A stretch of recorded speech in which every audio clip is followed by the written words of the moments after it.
this case, I'm turning John Rawls' philosophical veil of ignorance into a statement of fact. Moreover, okay, that's half or maybe 3/4 of the veil of ignorance. The other part of the veil of ignorance, and you know this already from just having been alive for as long as you've been alive, you know this by the time you're probably 4, is that you can't predict what circumstances you're going to be in.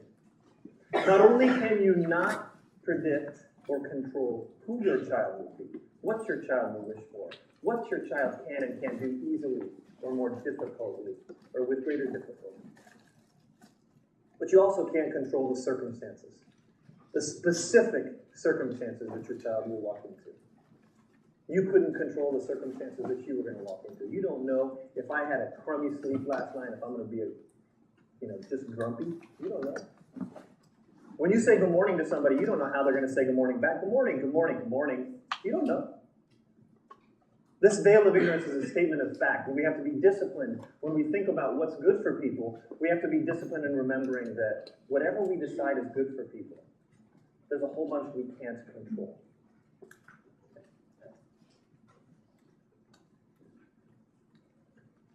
What's good for people? Part 1, learning is good for people. And here's a claim that I'm going to just quickly build. And here's the first sprint, the end of which you're going to do some writing. Okay? Learning is good for people. Now this, it sounds, maybe I tried to shoehorn that in a little bit, because what we already know is that learning's wild. So good or not, learning is wild. Learning's happening. We're always learning more than one thing at a time, always. Okay? That was day 1 of lecture, day 2 of class, day 1 of lecture. Right? Learning is wild. Oh, sorry, Ken is reminding me that I need to clap to sync the sound. Got it? So what does it mean to say learning is good for people? Well, this is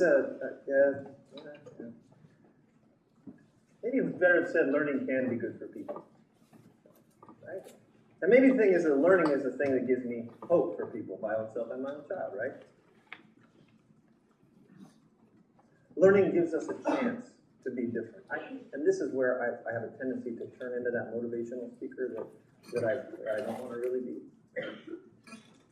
Like learning is like the possibility for change. That doesn't die when you turn 44 or 52 or 6 or 13 or 22 or 21. Right? There's always room for change. Learning is good for people because it's a way of talking about hope. Right? It's a way of talking about what's possible. But we began with a statement of fact. Now, some of you have gotten this quite simply wrong. I've read a bunch of Gaucho Space posts, and it's not a big deal. I'm not worried about if you get it wrong, but if we let it go too long, or if I let it go too long, then I will have thought that I will have sold you short. Right? A statement of fact. This leaf and tree metaphor, it's not a statement of leaves and trees, right? Following learning that way is better than following it like a ladder. We'll get there. David Hawkins is making a statement of fact. This is a descriptive fact. This is to say that given any piece of the world, big or small, given any subject matter, real deep learning, right? And that begins to have good or bad overtones, is mapped like this. He's not even making a claim about learning. He's making a claim about knowledge. That if we know something well, right? If we really know something, the available pathways through that subject matter, and I know it's a metaphor, but we've got to follow it. The available pathways through that subject matter would be mappable more like a leaf. So think about it this way, not covering a terrain, not covering a subject matter, not moving through a subject matter, covering meaning going through it, like covering ground. You've heard that expression, right? How much ground did you cover? How much, right? But maybe more like uncovering. When we talk about a relationship to knowledge, we've got to worry about knowledge. How would knowledge be mapped? The available pathways through any subject matter would be mapped like this. He's making a descriptive claim about fact, a factual descriptive claim, that this is how it would look if we could map the available pathways through any given subject matter. His claim is not, this is better for people. We'll get to that point. Because I'm going to end up in this section of this little sprinty part of the lecture by saying that if we plan learning to proceed that's this way, this is better for people. He's saying that this is how it is. Which would mean that when the argument is, should it be like a ladder or should it be like a leaf, is like, should it follow the way it actually is, or should we prune it and turn it into something that it's not? Should we explore multiple pathways through a subject matter, or should we cut off the branches? That this is somehow knowledge's natural state, and that the ladder is its not natural state. We can turn it into a ladder if we choose, but that this is somehow its natural state. Okay, so that's claim number one. I want to make sure that you understand what Hawkins is saying about this. He's saying this is how it is, not this is how it should be. We get to decide if the educational encounters that we plan, the way we think about, the way we project learning to proceed, if we'd rather have it look like a ladder or a leaf. He's not saying that some subjects are like a ladder and other subjects are like a leaf. He's saying that knowledge, pathways through knowledge, would be mappable this way. What don't you understand, or what are you still confused about with respect to what David Hawkins is saying with learning?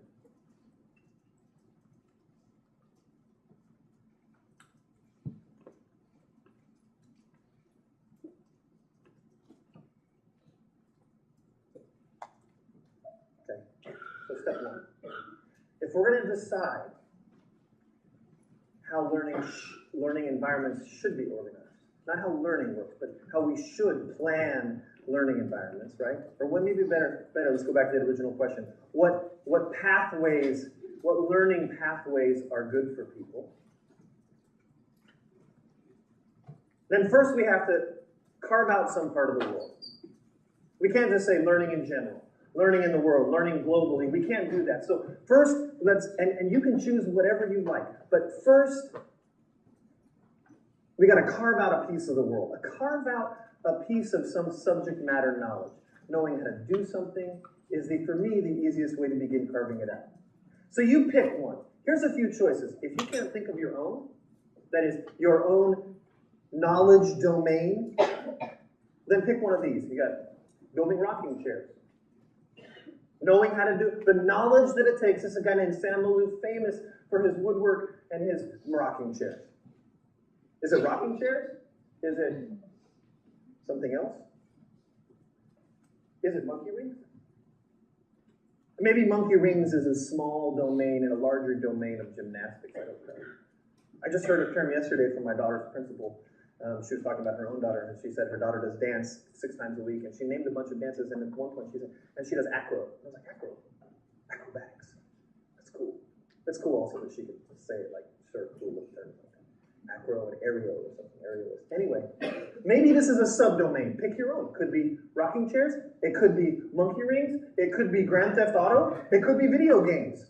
Whatever it is. Something that demands that you perform, that you make, that you do, that you think. Remember all that at the beginning? Think, do, say, make, believe. I can't go on to Grand Theft Auto, and I've only played it once, and I was terrible at it. I got violated in some way. It's a very violent game. So for those of you who, what other video games? What video games do you? Madden? FIFA? Some people are like, now he's talking. You name it. What are some video games you play? 2K. What is it? 2K. NBA 2K. Wow, NBA 2K. Wow, that sounds totally unfamiliar. It sounds like you just told me a foreign word. Other games you play? Call of Duty. What is it? Call of Duty. Call of Duty. I actually did see that. Like those zombies, man, that is scary.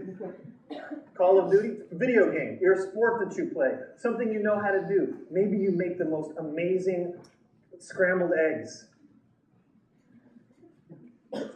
In order to decide what kind of learning is good for people, whether we should plan it to move like a tree, arrange it for tree-like movement, or say, you know what, that's how knowledge works, but we're going to cut off the branches and make a ladder. In order to decide what's good for people, you've got to be concrete. Think of something that you or somebody you know knows how to do. And then think, Would it be better to learn how to do that in a sequenced, linear, limited, constrained, caged-in, fenced-in way? Or would it be better to learn that in a more exploratory, go down a road and make a mistake and maybe learn from it or decide never to do that again? Video games are the easiest ones. Why are video games the easiest ones? Because they actually construct it like a leaf or a tree, right?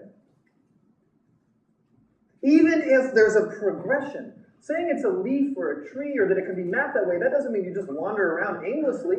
There still might be a direction. But how do you learn on Call of Duty or 2K or Grand Theft Auto or FIFA or Monkey Rings or basketball or making scrambled eggs or maybe math? What's the best way to learn it? And why would it be best? Here's my claim. My claim is that the best way to learn something, if it can be done, if there's any way to do it, the best way to learn something is in a rich environment, and rich here means where there's opportunities to go and make mistakes that won't be my final mistake, right? My opportunity to go make mistakes where I'm not going to die. The right way to learn how to do monkey rings, the best way, if you can, if there's any way possible, the best way to learn how to do monkey rings is by doing monkey rings where they're not too high, so that if you fall, you don't break your leg. Grand Theft Auto. It would be more like a dramatic movie, like it would be some kind of fiction, might be entertaining to watch, where if you lost, you died, but you don't. I'm old school, right? From Pac-Man days. I had the original Atari 2600. And when I could get my mom off of it, her hands would get so cramped that she had to hold the joystick with her feet. When I could rip the joystick away from my mom, right? How did I learn how to do Pac-Man? By dying a lot. How do you learn how to do Grand Theft Auto? By trying stuff out and seeing if it works. Doesn't mean you can't get a cheat here and there if you get frustrated, but that's how you do it, or Call of Duty or anything else. How do you learn how to play basketball? Not by watching the video and going in sequence. You learn to play basketball. How, basketball players? By playing basketball. And if you miss a shot, you don't die. You're supposed to make mistakes. How do you learn math best? Is math really any different? No, we go try stuff out and see if it works. It might feel different, but understand it might feel different to you not because of the way math is, but because of the way that math has been built. What's my argument? What's the position I'm going to take? In the first place, I believe David Hawkins, and I've thought a lot about this part. I believe that if we could map knowledge and the paths that we could take in any domain of knowledge, that it would look more like a tree or a leaf than a ladder. But I also believe that if we can arrange it, if we can set it up so that the available pathways, the pathways that people actually take are more like a leaf or a ladder, that's better. Here's why I think it's better. In the first place, there's a kind of descriptive, there's a kind of factual point. It's better because that's actually how it works. Right? It's better because that's how the world works. That begins to fall apart when we start talking about games, right? Sports, where it's like not really the real world. But let me talk about the real world for a minute. Why would it make sense? If we know, if this seems to work better, what does that mean better? Better. Here's how it's better. Because in the real world, you can't predict what's going to happen next. You just don't know what's going to happen next. You have to improvise. What the real world demands from you is an ability to improvise. The real world doesn't demand for you the kinds of things that tests demand of you. The real world demands of you the ability to improvise.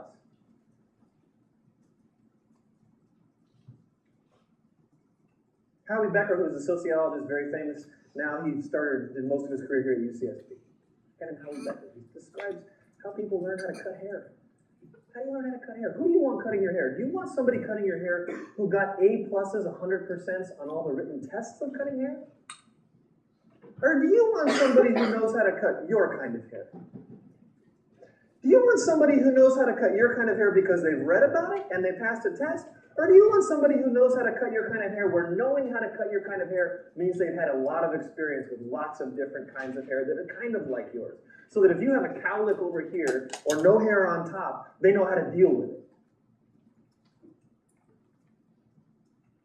The real world, even if you've got somebody sitting in a chair, is unpredictable. You have to be able to improvise.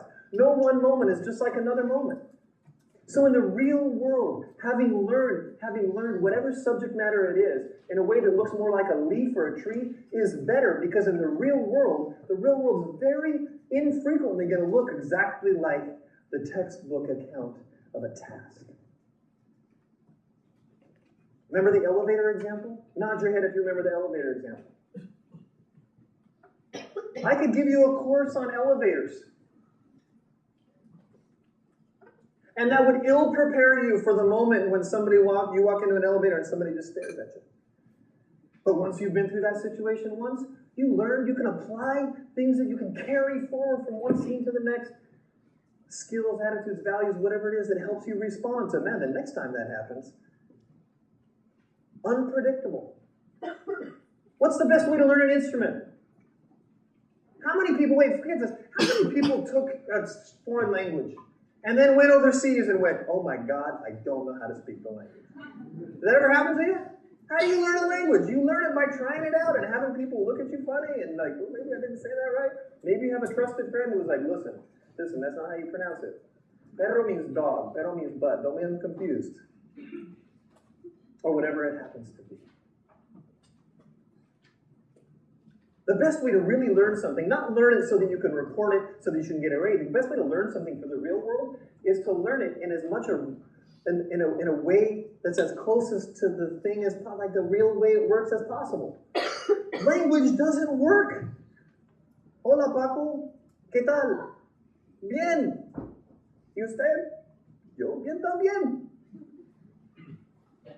Para desayuno, ¿qué comió? Una enchilada.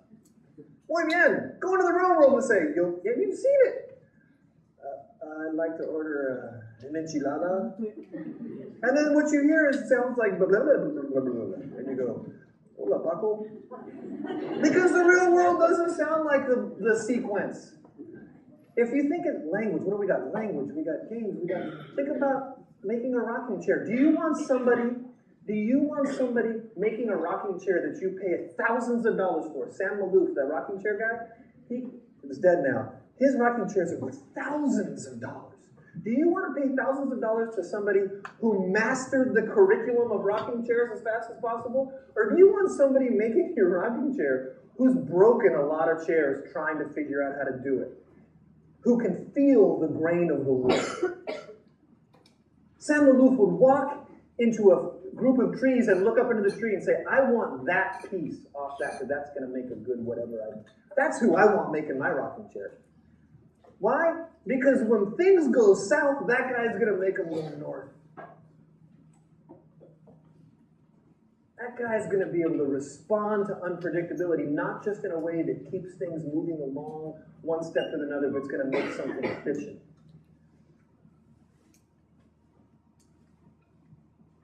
So, organizing learning in a way that looks more like a leaf is better, because that's the kind of knowledge that the real world's going to demand. And that's where it loops back into Hawkins, right?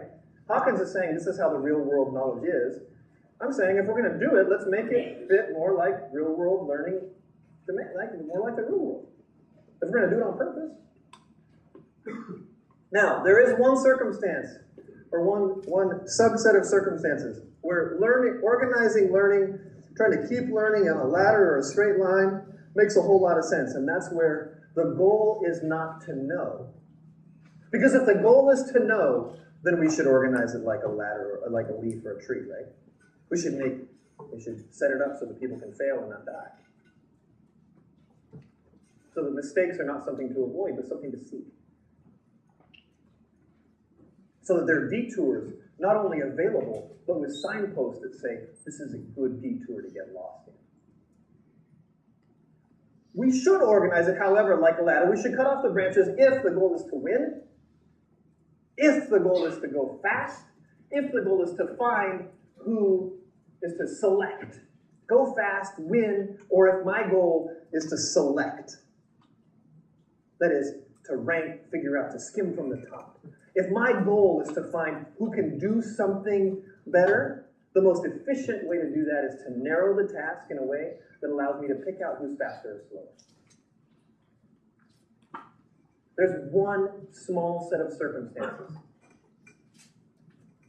where organizing learning like a ladder makes a bunch of sense, and that's when the goal is to win or to select, and where the criterion is efficiency. Okay? The efficiency is the enemy of this kind of learning, right? You're a Call of Duty? Other video games? I think you can learn it if I gave you a timer. If I said, all right, you got an hour to make it my level 1. No. It's like you spend hours. I'm doing this because that's the latest version I have of a joystick, some kind of set of buttons. I don't play video games, but you just stare and go in it for 6 hours. Right? If I said you're playing, forget basketball, too much basketball, any sport, soccer, and I said, all right, you got an hour to learn to master this thing. What? Mastery takes time. You got to try it out, make mistakes, and fall down and miss a goal a bunch. If I turned to Lilia and I said, all right, baby, you got, I'll give you, you're young, you're only 4, I'll give you, 32 minutes to master the monkey rings. You might say, go. Efficiency, speed is the enemy of this kind of learning. That doesn't mean that efficiency is an enemy in general, right? Because the fact of the matter is we would spend 42 hours and never sleep if we're playing a video game. We might never learn if we didn't have to move. So time pressure can make us keep moving. But if it's about speed, if it's only about speed, okay. So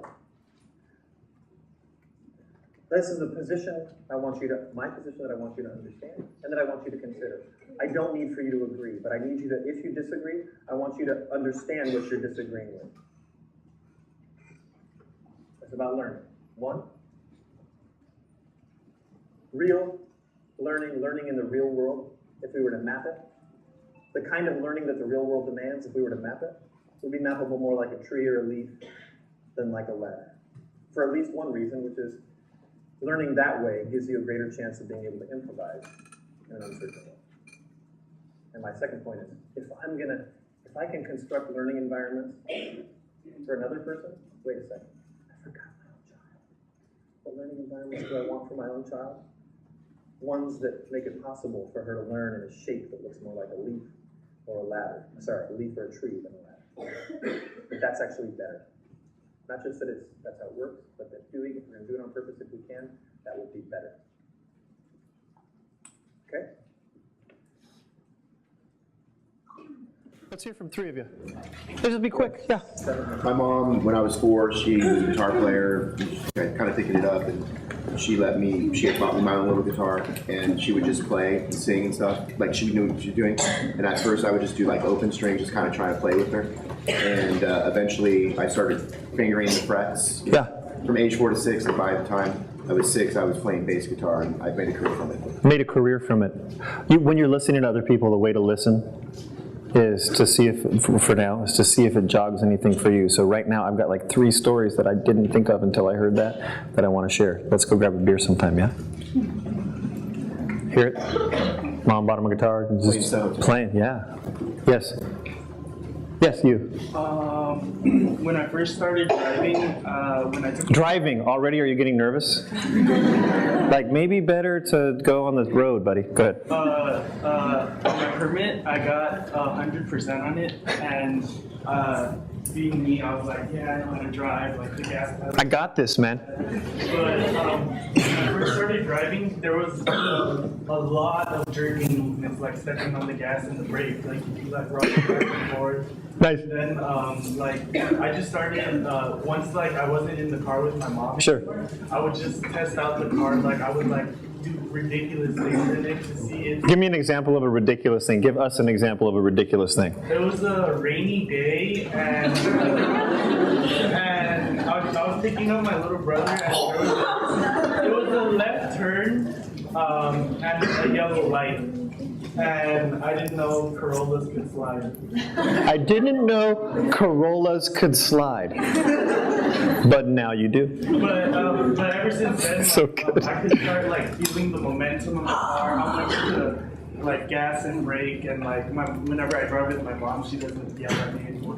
When you slide the Corolla, she's like, "Nice one, son. Check out the e-brake, baby." One more, in the back, way back. Sorry, way back. Go ahead. Yeah. So I tutor a fourth grade boy. Yeah. Huh? And I loved, one day I went and I was working with him with factoring numbers. And so, Factoring numbers. factoring numbers. Yeah. So I loved the way his thought process happened, and this for me was like a really clear example of how learning math was like linked. So the number was 34. Yeah. So he had to list all the factors, and I wanted to focus on the number 2. Yeah. And I asked him, so he asked me if he could use 2, and I said, well, what do you think? And he said, I think yes because it's even. And I was like, okay, you're right. And he said, okay, so how do we find the number? And he said, okay, well, I think, he's like, well, I know 2 times 10 is 20. Yeah. And he said 20 plus 20 is 40. Minus 6 is 34. So 6 is the answer. That seems crazy. So I was like, okay, so You're like, okay, I don't have any idea what you just said. But... All right. so I said, okay, so you're saying the factor of 34 with 2 is 6. And he said, yes. And I was like, okay, so what is 2 times 6? He looked at me and said 12. And he was like, oh my gosh, what did I just do? But you see, it's like, that's not even like it's not even a failure. That's like, wait, I just thought myself into a puzzle. That's so good. Yeah, so he had spoken all of this out loud. Yeah. And then I had him write it down, and we like went through and like we figured out, what exactly he was doing in his head, and then he was able to finally say 17. Which is correct, thanks. All right, so this actually, that's perfect. It's almost like I paid you to have that story be the last one. Not that the other stories weren't also perfect in content-wise, but this helps us go into the next thing, which is to think about, all right, so learning is not something that always happens by yourself, right? And this presence of a mom or presence of a little brother, or in this case, a presence of a more knowledgeable other, right?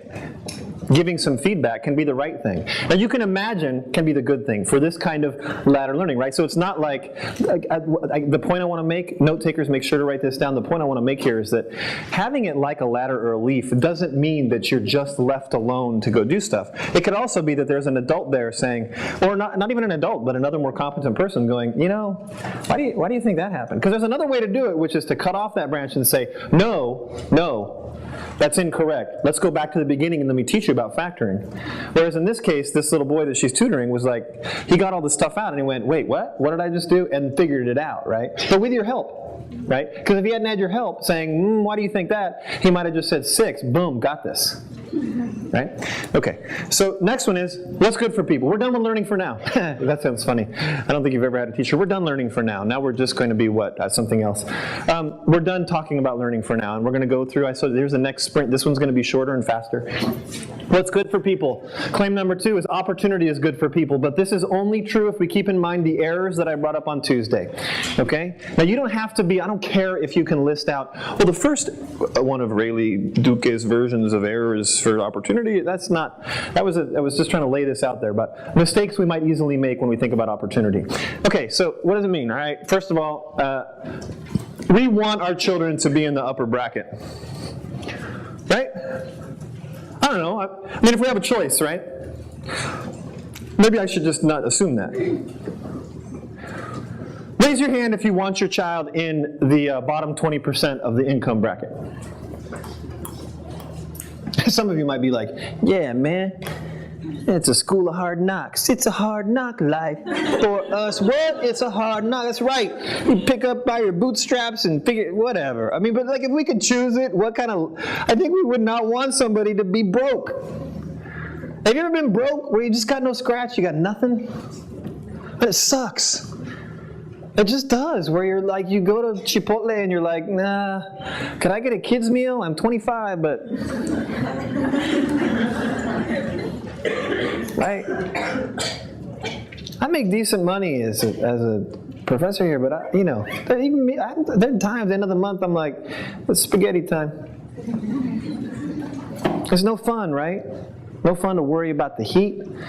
It's no fun to figure out which layers of clothes are clean enough to put on. It's no fun to be hungry and not have a way out. It's no fun. At the very least, I can imagine, we want some money. We want our kids to not have to suffer, at least in that way, right? All right, but let's not call that opportunity. Let's just say sufficient money is good for people, right? Okay, and schooling helps, or can help. If I got two people applying for a job and one of them has a high school diploma and the other one doesn't, and I have no way of distinguishing between the two, I'm going to hire the person with a high school diploma. If I have some skill set that I need and I'm hiring somebody for some skills, I'm going to find the person who's already had some education in those skills. Whether or not they've learned exactly the thing I need them to learn, I'm going to try to hire somebody who has some basic skills. Right? At least it gets you in the pipeline. Moreover, schooling, in as much as it provides you with networks of people, you think that doesn't matter? That may be the way to get up in the upper income bracket, is to know somebody. That's not part of the argument that I'm making today. If you want to talk and put on Gaucho Space a conversation about schooling being good for opportunity in the sense of an opportunity for income, that's great. But that's not the way that I want us to think about opportunity. Okay? Opportunity. I want us to think about opportunity in this way, as a set of circumstances. Right?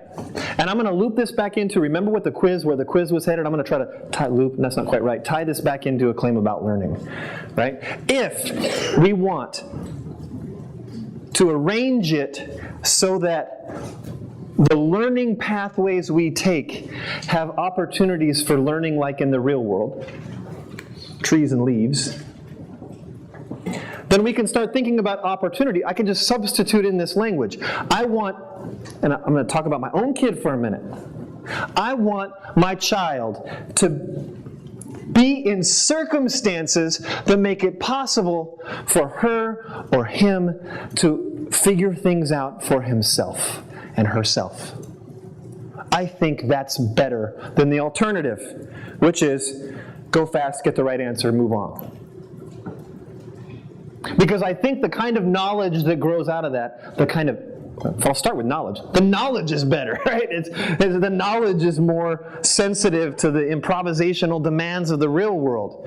But it's also better because of this. It's also, I want my child to be in circumstances, I want my child to have opportunities to fail, because you're gonna fail. Not just for knowledge's sake, but because the more my child fails and doesn't die, the less freaked out my child's gonna be when she fails. Right? We have this whole thing about you should, learn from your failures and just pick yourself up. You know how you learn that? You know how you find yourself willing to go, I'm down, but I'm going to get back up? I missed a shot, I'm going to take another shot. I fell off the board, I'm going to climb back on. Is by falling off the board and not drowning. By missing the shot and not having the world fall apart. By falling down and not staying down, not having to stay down. By falling down and not having somebody hold you down. That's how you learn to deal with failure.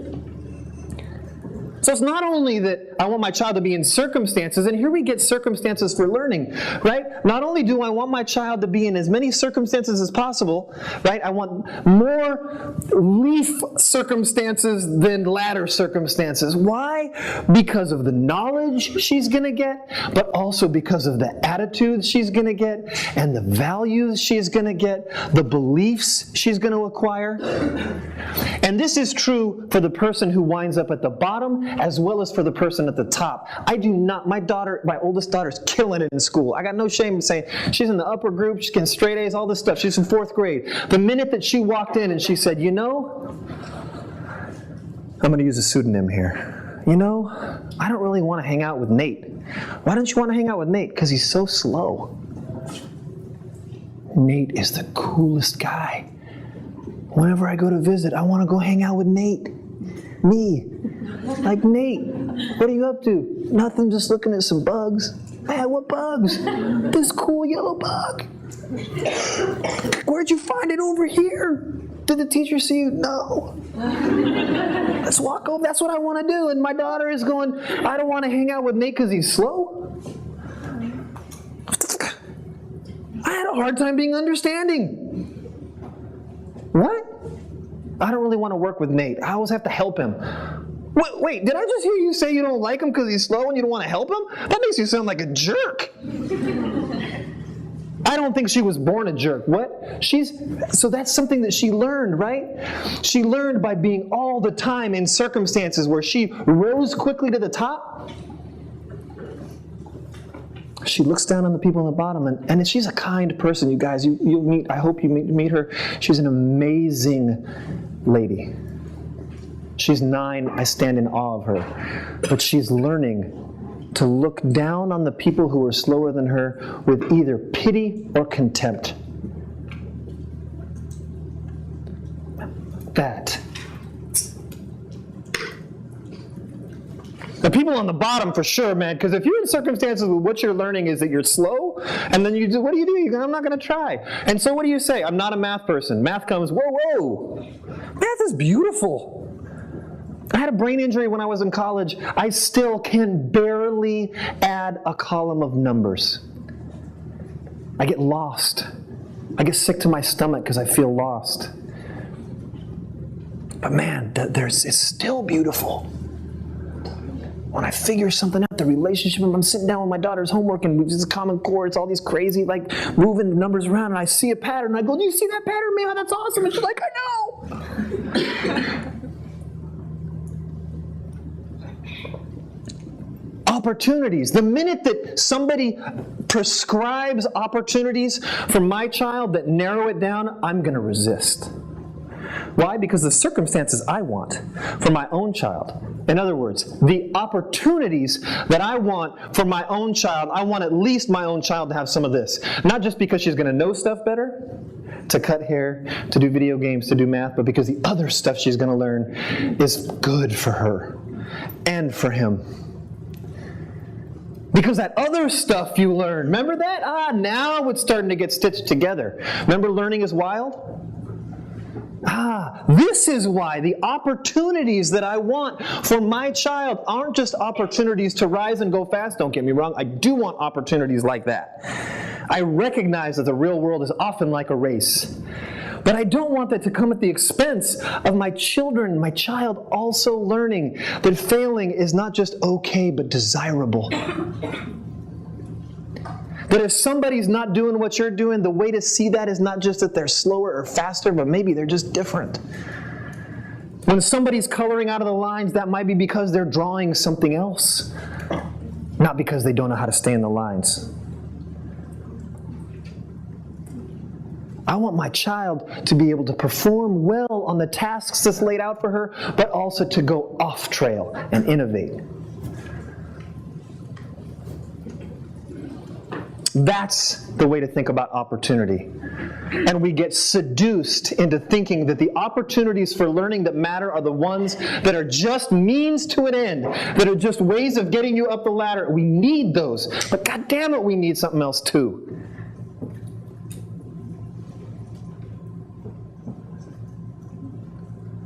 We need to be in circumstances where we can get it wrong and get some help. Or get it wrong and figure it out for ourselves. Or not worry about wrong or right at all and just play on an open tuning and see what it sounds like.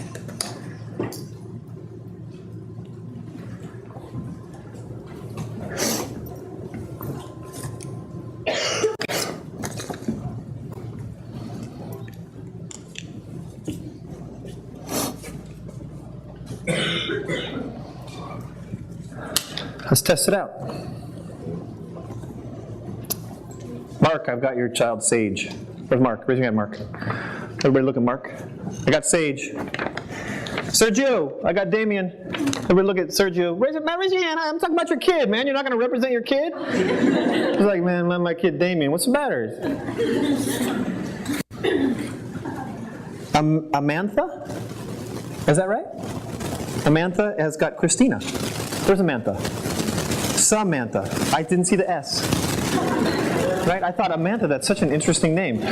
My son would have no problem because he can't say initial S's. He would just call you Amantha.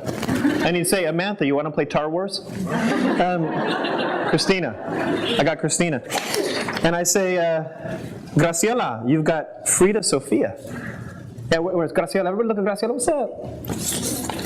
And then we've got, Jasmine. We've got Camila. Who's Jasmine? Camila. I almost named all of my children versions of Camilo or Camilo. Because of Camilo Cienfuegos, who's a famous person. Camilo Cienfuegos was of the 3 Cuban revolutionaries. My family's from Cuba. Of the 3 Cuban revolutionaries, he's the one who was killed in a plane accident. He was also the one who Che, you guys all know who Che was? Che Guevara. Che hated Camilo because Camilo always wanted to sing and dance. And Che was like, this is no time for playing around. We've got a revolution to fight. And he's like, I know. So, I got Damien, I got Christina, I got Frida Sofia, and I got Camila. Hey, Jasmine. Jasmine.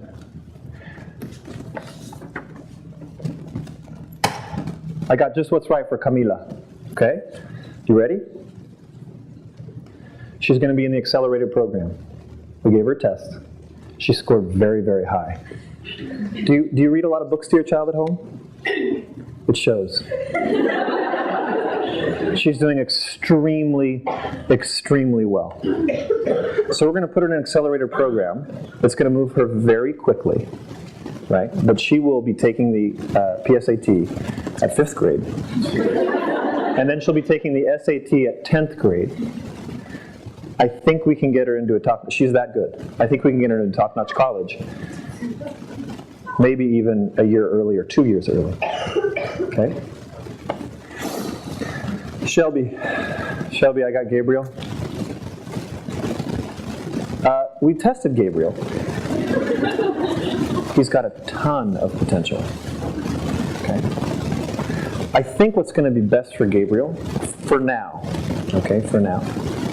is that we're going to put him in a program that's designed to give him enrichment that will help him progress more quickly than the rest of the students. Unfortunately, what this means is he's not going to have any of the elective things, because during the time that they have for special projects, he's going to be getting the help he needs to progress. He's just falling behind, and we don't want him to fall behind, do we? No, absolutely not.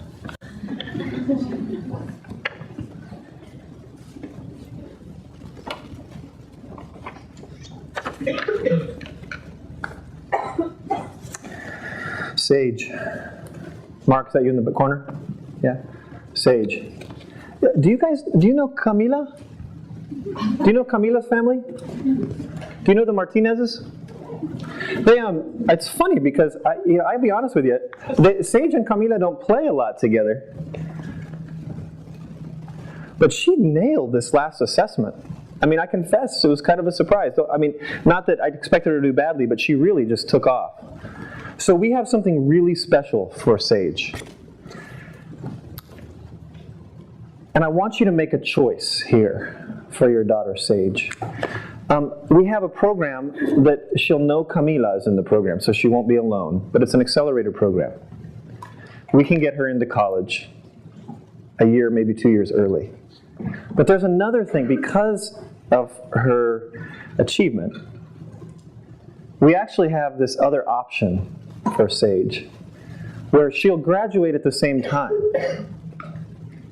But she's going to be doing a series of expeditions over the year that you'll be able to come to. Okay? And we'll start local, and if she doesn't, right? And it's going to involve very intense math and language arts, of course. But she'll also be designing and conducting her own science experiments. I have to tell you, what this means is that in the short term, she may not continue to excel at the higher rate on the standardized tests. But I think I'm less worried about that in Sage's case, and I think that in this case, there may be a good chance for her to do a little more exploring and discovery. Okay?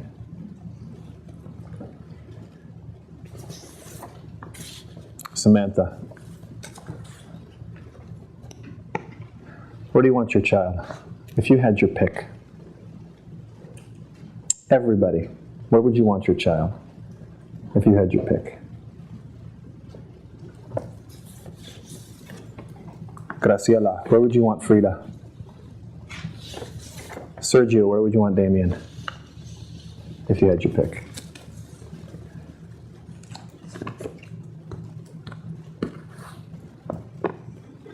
Spend the next 5 minutes answering that question. For just a minute. You may want to do a little more writing, but I want to wrap it up if I can. Incidentally, those of you who are in Ken's section, one of his kids is real sick, so he had to go. So you just take this writing today. It's a section, which would be next week, okay? Just bring it to section.